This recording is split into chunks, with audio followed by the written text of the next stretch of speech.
প্রায় 2 কেজির মতো একটা তেলাপিয়া।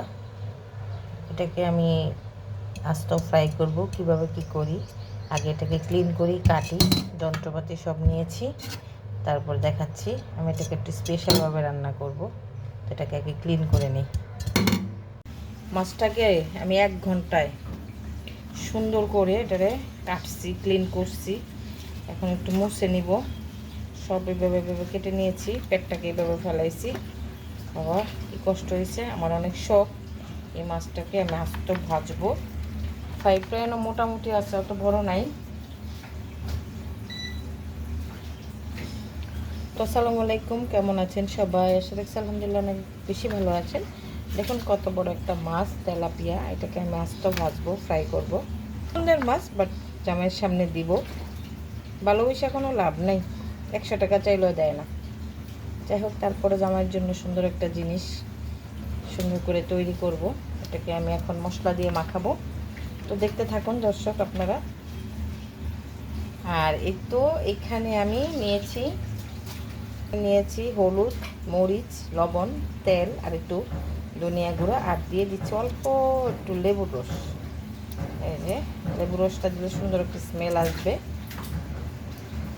এখন এটাকে আমি সুন্দরভাবে মাখিয়ে তারপরে এটা শরীরে মাখাবো, এই আর কি। তো ওই তো সব কিছু মাখানো হয়ে গেছে। আমি মাছের গায়ে হলুদ মাখিয়ে দিচ্ছি। দেখুন গায়ে হলুদ আছে তেলাপিয়া মাছের।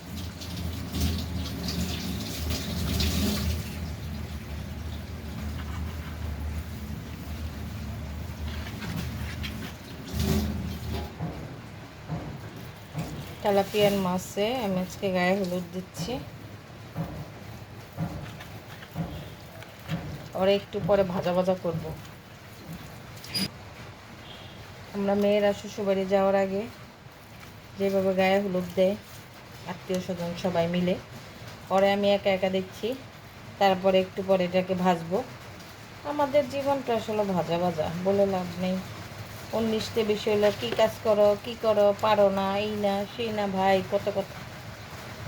যাই হোক, মাছটারও ভাজবো, মায়া লাগতেছে, কিন্তু জামাইকে খাওয়াবো তো ভালো লাগতেছে। দেখুন এটা কিন্তু সুন্দরভাবে সব সুন্দর করে সারা বডিতে সুন্দর করে এটাকে আমি হলুদ দিয়ে মাখিয়ে রাখবো প্রায় 20 মিনিটের মতো, তাহলে এটা খেতে ভালো লাগবে। তো এই আর কি। দেখুন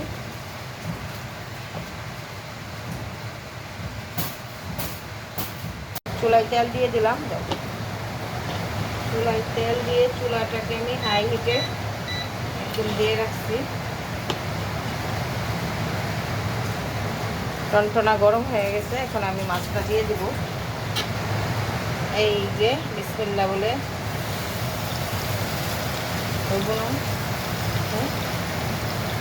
মাছটা আমি দিয়ে দিলাম। এটা আস্তে আস্তে হইতে থাক।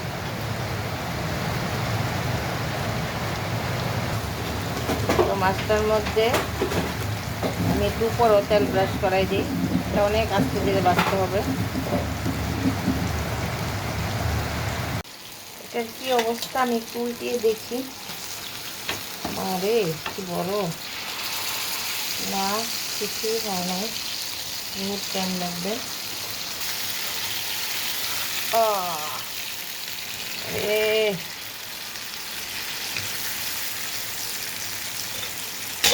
দেখ উল্টিয়ে দিলাম, এই অবস্থা।